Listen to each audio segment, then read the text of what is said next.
ウォールーム、宗教はすでに米国に宣戦布告し、公然と超限戦を仕掛けてきました。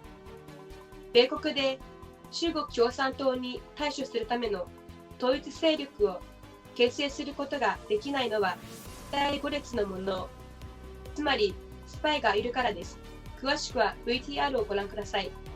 I want you to comment the scale of this war, the scale of this conflict, the urgency, because they've already declared it on us, and unrestricted warfare around the tables, and the uniqueness that we have a fifth column here that we have to address, that everybody's not pulling the same way.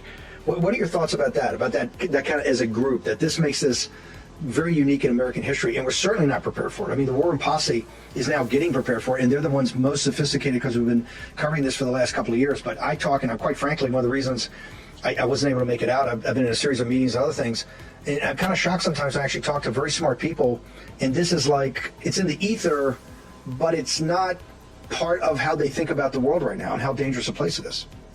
Well, that's a great point, Steve. I mean, when you talk about the fifth column, part of the fifth column are people who actually think the future is communist China.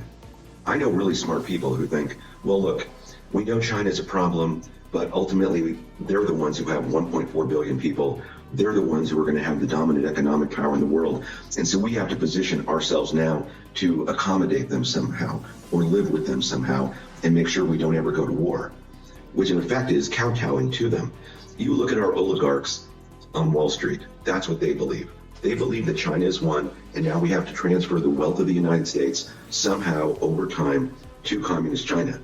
And so they're going to oppose any president or congressman or senator who wants to stand up for American national security, right? And so when you look at the Larry Finks of the world, or the Stephen Schwartzmans, or the Steve Mnuchin, who was in the Trump administration, they're not standing up for the American people.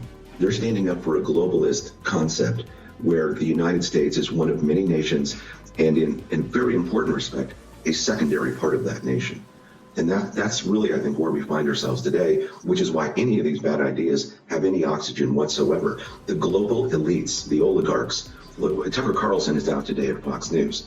I can tell you, I don't know any of the details, but in broad terms, it meant that Rupert Murdoch, as one of the media oligarchs in this country, and Tucker Carlson could not come to an agreement about something. And in that something, he took his most popular show and